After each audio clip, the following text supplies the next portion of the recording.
नमस्कार, मैं राकेश परमार और आप देख रहे हैं आपका बात। आपके बात की शुरुआत करने से पहले आज की सुर्खियों पर एक नजर डालने से आज की मुख्य विषय पर दिग्भ्रमित होने या विषयांतर होने का खतरा है। इसलिए मैं हमेशा की तरह आज के बात की शुरुआत में सुर्खियां न रह करके आज सिर्फ महत्वपूर्ण मुद्दे पर आपका ध्यान आकर्षित करूंगा। 15 से 20 मिनट मैं आपके साथ हूं और इन 15-20 मिनटों में मैं आपसे जो बात करूंगा, उम्मीद करूंगा कि तो आप अंत तक बने रहें और इस वीडियो को लाइक करें, शेयर करें और इस चैनल को सब्सक्राइब करें। आपको जय माता दी, भारत माता की जय, वंदे मातरम। मित्रों, आज एक बेवजह मुद्दा उठा है अमर जवान ज्योति को वहां से हटा करके राष्ट्रीय युद्ध स्मारक पर शिफ्ट करने के संबंध में। मुद्दा ये नहीं है कि वो हटा दिया गया, कहा जा रहा है कि अमर जवान ज्योति बुझा दी गई। भारत के मुख्य प्रतिनिधि दल जो कल तक सत्ता में थी, उसने बोला कि इन्हें सैनिकों के सम्मान का क्या मतलब, ये संघ के लोग हैं, इन्हें सैनिक सम्मान से कोई लेना देना, अप्सरा वगैरह वगैरह। तो जैसा कि आपको पता है कि आपके इस चैनल पर उन्हीं विषयों पर विश्लेषण होता है जिस पर समाचार पर खबरें नहीं दिखाई जाती या नहीं दिखाने दी जाती है, या समाचार वाले उसको दिखाने योग्य नहीं मानते हैं। मैं उन्हीं विषयों पर आपसे चर्चा करता हूं, उसी विषयों पर आपसे बात करता हूं। तो मैंने कहा कि इस विषय पर चर्चा किया जाए और उस इंडिया गेट के थोड़ा बहुत इतिहास, भूगोल और उसके प्रासंगिकता पर, उसके निर्माण पर जो बहुत अपनी समझ है उस पर आपसे चर्चा की जाए। मित्रों, सबसे पहले आप जाने कि ये जो प्रसिद्ध इंडिया गेट है, भारत का शान है, पार्लियामेंट और राष्ट्रीय स्टेडियम के बीच में उस विशाल प्रांगण में जो भव्य ऊंची इमारत बनी हुई है, वो 1921 में उसका निर्माण हुआ। निर्माण की वजह थी अंग्रेजों के विरुद्ध लड़ाई लड़ने वाले देशों से लड़ने के लिए जो हमारे फौज अंग्रेज के लिए लड़ाई लड़ते थे, भारत की आजादी में नहीं, वो लड़ाई लड़े थे अंग्रेजों के दुश्मन देश से, जैसे अफगानिस्तान से और देशों के, जो द्वितीय विश्व युद्ध हुआ या जो और युद्धें हुई जिसमें अंग्रेज अपना सूर्य अस्त ना हो, ऐसी मनसा से जो युद्ध लड़ा, वो उन युद्धों में उन सैनिकों का शहादत हुआ, बलिदान हुआ या प्राण गवाए या क्या, यूं आपके ऊपर मैं छोड़ता हूं। इतिहास ये है उसका कि जब द्वितीय विश्व युद्ध चालू हुआ और अंग्रेज कमजोर पड़ने लगे दुनिया में, तो अंग्रेजों के खासम खास शुभचिंतक और अंग्रेजी हुकूमत की दुनिया में सूर्यास्त न हो ऐसी चाहत रखने वाले मोहनदास करमचंद गांधी ने भारत के तत्कालीन जवानी को बोला कि आपकी जवानी किस काम की जो अंग्रेजों के काम ना आवे, आप जवान रह करके क्या करेंगे जो जान कुर्बान न हो जाए। मोहनदास करमचंद गांधी ने अंग्रेजी हुकूमत की पदस्थापना और अंग्रेजी हुकूमत को दुनिया भर में परचम लहराने के लिए अपने 90,000 से भी ज्यादा जवानों को कटवाने के लिए अंग्रेजों की तरफ से भेजवा दिया। मोहनदास करमचंद गांधी ने तब पूरे देशवासियों को संबोधित करते हुए एक खत लिखा था कि भाई आप एक आना और एक जवान अंग्रेजों को दे दीजिए। एक आना मतलब आज के तारीख में मैं उम्मीद करता हूं कि 10-20-50 हजार से ऊपर का कीमत का दाम होगा, और एक जवान आप अंग्रेजों को दे दीजिए। जवान रह करके आप क्या करेंगे, बाद में रह करके देश में अंग्रेज के विरुद्ध षड्यंत्र में हिस्सेदार हो जाएंगे भगत सिंह के साथ और मर खप जाएंगे, तो अंग्रेजी हुकूमत बलवती रहेगी। अभी अंग्रेजी हुकूमत कमजोर पड़ रही है, दुनिया में विश्व युद्ध छिड़ा हुआ है और अंग्रेजी सेना डरपोक है, वो मरने के लिए जाते नहीं हो, तो आप जैसे लोगों को खरीद लेते हैं, खोज लेते हैं। भारत में मैं समस्त भारतवासियों से क्षमा मांगते हुए कह रहा हूं कि भारत में जब भी कोई भीतरघात षड्यंत्र या अपने को मारने की जरूरत पड़ी, तो भारतवासी सबसे पहले चंद सिक्के, चंद अलंकरण या कुछ और के लिए अपने भाई को कटवा दिया। राजा बाली को मारने के लिए सुग्रीव उनके अपना आगे आए। रावण राज को खत्म करने के लिए उनके अपने भाई विभीषण आगे आए। और भी तो नाम कई है, नया नाम रखूंगा तो आपको भी मतलब आश्चर्य पड़ेगा। ये जो हमारे देश में वीर कुंवर सिंह की शहादत हुई, उसमें जो उनको गोली चला करके हाथ को जख्मी किया, वो कोई अंग्रेज सिपाही नहीं था, हमारे अपने चंद सिखों के लिए हमारे राजा को मार दिया। तो ये शुरू से हम लोगों के है, उसमें कोई पूछने की बात नहीं है। मोहनदास करमचंद गांधी ने इसको और ज्यादा हवा दिया और बोला कि आप जाइए। ये सब लोग गए और जाकर के शहादत दी अंग्रेजों के लिए। भारत की आजादी में नहीं, अंग्रेज शासन की मजबूती गई है। उन्हीं लोगों के मरने के बाद अंग्रेज हुकूमत ने सोचा कि भाई इंडिया में अपना नाम दाम और हमेशा के लिए अपना शासन बनाए रखने के लिए एक युद्ध स्मारक बनाया जाए, जिनमें उन लोगों का नाम अंकित किया जाएगा जो लोग हमारे शासन को मजबूत करने के लिए अपनी प्राण गंवा दिए या हमने उनकी प्राण ले ली।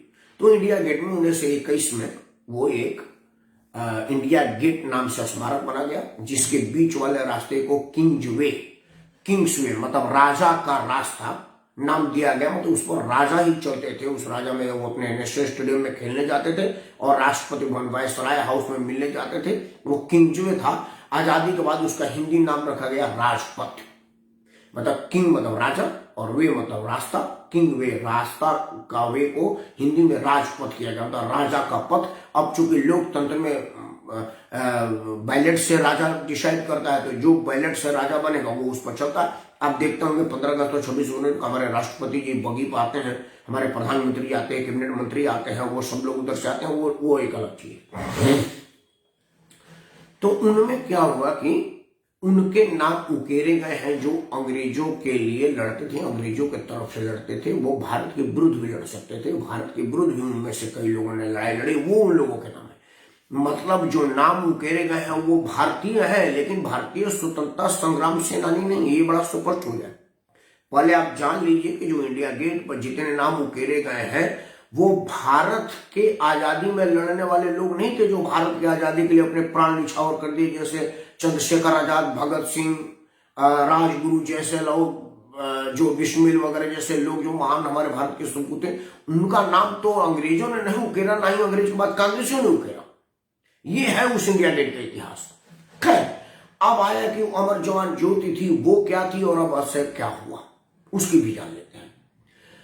हुआ क्या कि 1971 में जो भारत पाकिस्तान की युद्ध हुआ, उसे लगा कि भाई युद्ध लंबा चलेगा, लेकिन 16 दिसंबर को युद्ध समाप्त हो गया। वो हम सब लोगों को पता है, बांग्लादेश का निर्माण हुआ और कयानी सेना समर्पण की, लाखों सैनिकों का समर्पण, वो एक अलग हिस्ट्री है।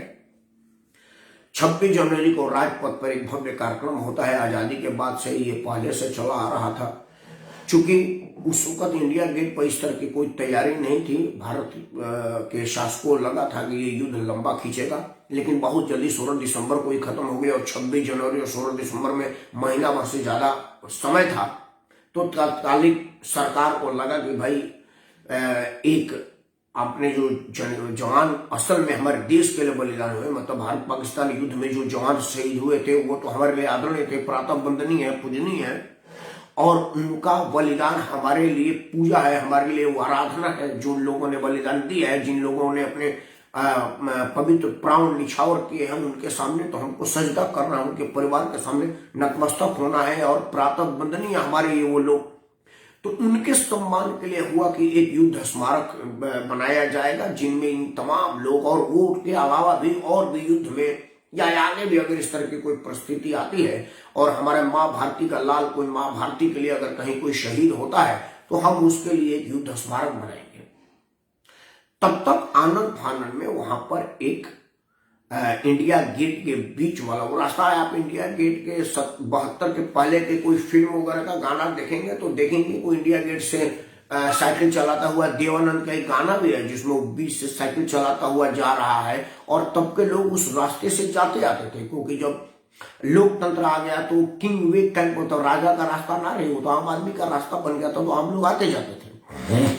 लेकिन वहां पर उसके मेहताब के नीचे एक अखंड ज्योति जलाई गई थी, जिसमें एक शांति के प्रतीक और हमारे जवानों के सम्मान में एक उल्टी राइफल रखी गई थी, जिसमें एक सिपाही की टोपी लगाई गई है और उसको पूरे सिपाहियों के टोपी और पूरे सिपाहियों के राइफल के रूप में सम्मानित किया जाता है। और अनवरत 24 घंटा बिना रुके वो एक ज्योति एक न एक हमेशा चलती रहती है। 26 जनवरी 15 अगस्त जैसे विशेष आयोजनों में वो चारों ज्योति को अखंड जलाया जाता है, वो अखंड ज्योति जल रही थी। और तब से मांग था कि भाई हम एक राष्ट्रीय युद्ध स्मारक बनाएंगे, ये ज्योति वहां पर जलने लगेगी, क्योंकि तब असल में वो युद्ध स्मारक स्थल का ही चीज है। चूंकि अभी ये एक टेम्परेरी ट्रांजिट व्यवस्था है, इसलिए इसको यहां रखा जाएगा। 1972 से लेकर के अब 22 तक 50 साल होते हैं। 50 साल में एक युद्ध स्मारक नहीं बन पाया। इस बीच क्या क्या बना? राजीव गांधी के दुखद देहांत के बाद एक राजीव म्यूजियम बनी, इंदिरा म्यूजियम बना, पंडित जवाहरलाल नेहरू म्यूजियम बना, तरह तरह के स्टेडियम बने, तरह तरह के घोटालों से भव्य इमारतें और मकानें बनी, नेताओं के लिए आधुनिक साज सज्जा का मकान बना, आधुनिक गाड़ियां बनी, तमाम चीजें बनी, लेकिन सैनिकों के सम्मान में युद्ध स्मारक नहीं बना। 50 साल बाद जब नरेंद्र मोदी की सरकार आई 2014 में, नरेंद्र मोदी की सरकार ने पहले बैठक में युद्ध स्मारक के लिए जमीन अलॉट किया। अब हुआ कि जमीन कहां लिया जाए, कोई कहा तो उधर गड्ढे में दे दिया जाए, कोई कहा था कहीं दे दिया जाए।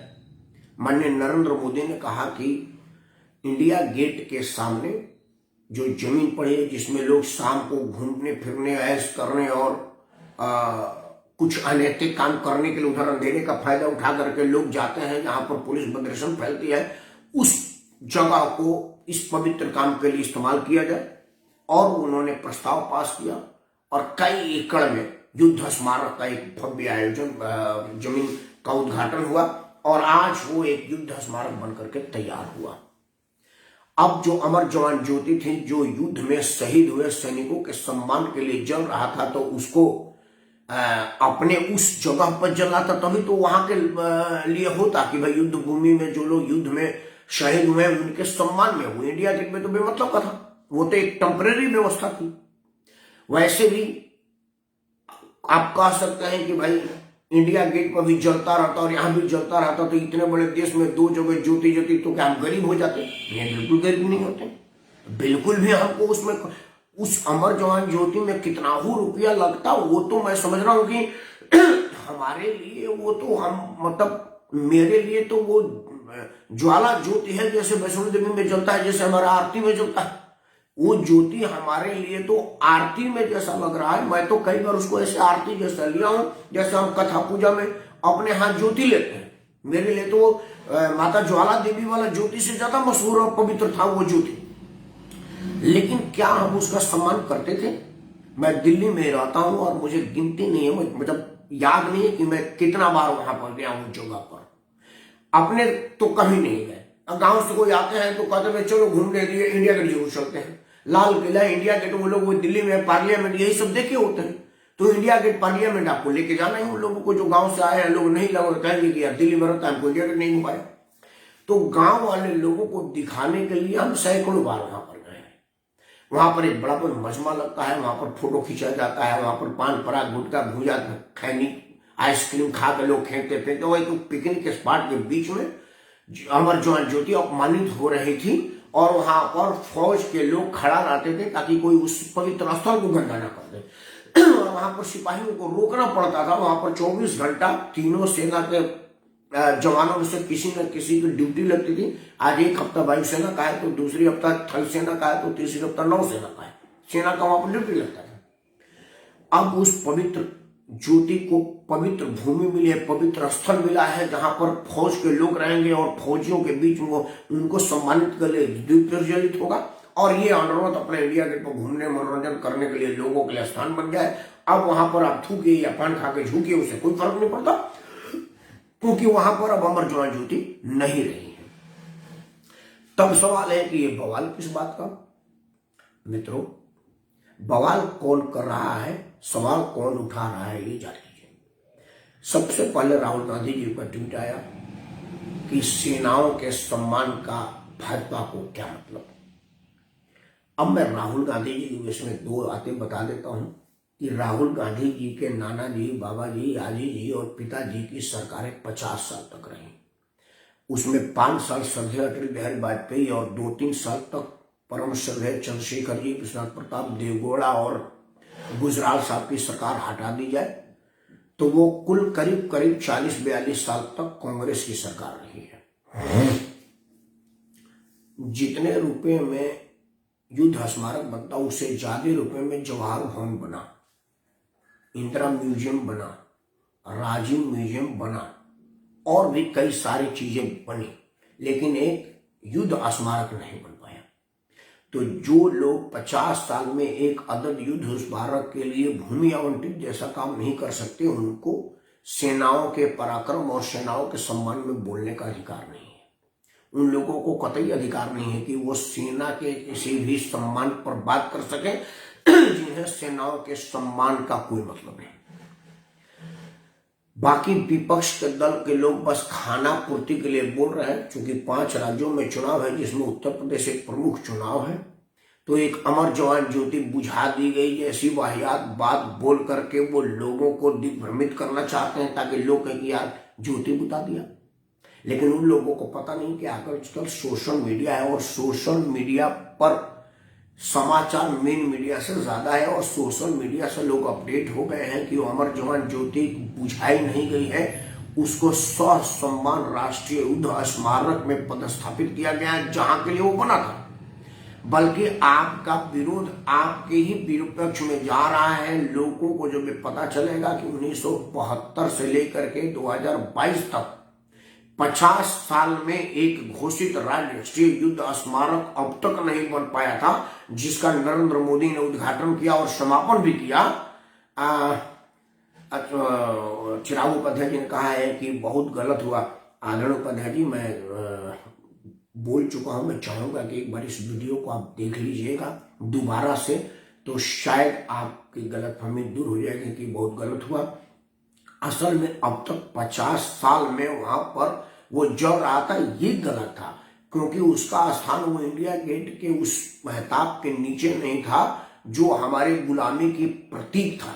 उसे एक अपना अलग पवित्र स्थान चाहिए था, राष्ट्रीय युद्ध स्मारक, जिसमें हमारे राष्ट्रीयता के ओत प्रोत वाले जवानों के बलिदान के लिए एक पवित्र भूमि होती। वो जो ज्योति जल रही थी वो मेरे लिए वैष्णो देवी की ज्योति, पूजा में जलाने वाले आरती की ज्योति, ये सब पवित्र है, मेरा उसमें सम्मान है, मैं उसको नमन करता हूं। लेकिन वो गलत जगह पर जल रही थी। आनंद फानन में की गई ट्रांजिट अकोमोडेशन था, उसका अस्थायी व्यवस्था था कि भाई जब एक राष्ट्रीय युद्ध स्मारक बनेगा तो ये ज्योति वहां पर पदस्थापित कर दी जाएगी। लेकिन 1972 से लेकर के 2022 तक 50 साल में ऐसी कोई व्यवस्था नहीं हो सकी, जिस वजह से वो ज्योति खुद में शर्मिंदा हो रही थी कि मैं इतनी पवित्र चीज हूं और ऐसे पवित्र जगह पर जल रही हूं जो गुलामी का प्रतीक है, आजादी का प्रतीक नहीं है। क्योंकि इंडिया गेट पर जो लोगों के नाम खोदे हुए हैं वो भारत की आजादी के लिए नहीं लड़े थे, वो अंग्रेजों की सत्ता को मजबूत करने के लिए लड़े गए थे। और वो सत्ता को मजबूत करने के लिए जवानों को प्रेरित किया था मोहनदास करमचंद गांधी ने, जिसको अंग्रेजों ने कहा था कि भाई वकालत करके कितना कमा लोगे, जाओ भारत में तुमको आजीवन महात्मा का दर्जा दिलवाएंगे, और उसने महात्मा का दर्जा दिलवाया। तो जिन लोगों के नाम गोदे हुए हैं वो अंग्रेजों के तरफ से युद्ध लड़ते हुए मारे गए थे, ना कि भारत की आजादी में उनका कोई योगदान था, वो भारत की आजादी के लिए नहीं लड़े थे। इसीलिए ये जो दीपक जल रही थी वो हमारे देश के आजादी की लड़ाई में शहीद हुए महानुभावों के लिए था, उन पुण्यात्माओं के आत्मा के शांति के लिए जल रहा था, उनके सम्मान में जल रहा था। 1971 के युद्ध में शहीद हुए सैनिकों के शहादत को सलाम था। 1972 के 26 जनवरी में ये जला था और तब से अनवरत जल रहा है और आगे भी अब जब तक सूरज चांद रहेगा वो ज्योति जलता रहेगा, वो अनवरत जलेगा। लेकिन वो अपने स्थान पर जला जहां उसका स्थान था। ये गलत नहीं, बड़ा सही हुआ और मेरे हिसाब से बड़ा सम्मानित करना हुआ है। खैर, मेरा ये कहना है कि उत्तर प्रदेश चुनाव को मद्देनजर रखते हुए लोगों में भ्रम फैलाने का एक प्रयास है, जिससे दुनिया वाकिफ है और जनता बिल्कुल जान चुकी है, उसे इसमें कोई फर्क नहीं पड़ता। बल्कि वो बड़ा खुश है कि नरेंद्र मोदी के आने से एक तो जवानों की बहुप्रतीक्षित मांग के एक हमारा राष्ट्रीय युद्ध स्मारक होना चाहिए, वो बना है, और दूसरा कि अब अमर जवान ज्योति उन शहीद जवानों के स्मारक के बीच में रोशन रहेगा और उनके आत्मा को शांति मिलेगी और उनका बलिदान को सम्मान मिलेगा, जिसकी बहुत दिन से मांग थी। थैंक्स टू नरेंद्र मोदी, जिन्होंने इतना बढ़िया शानदार काम किया है।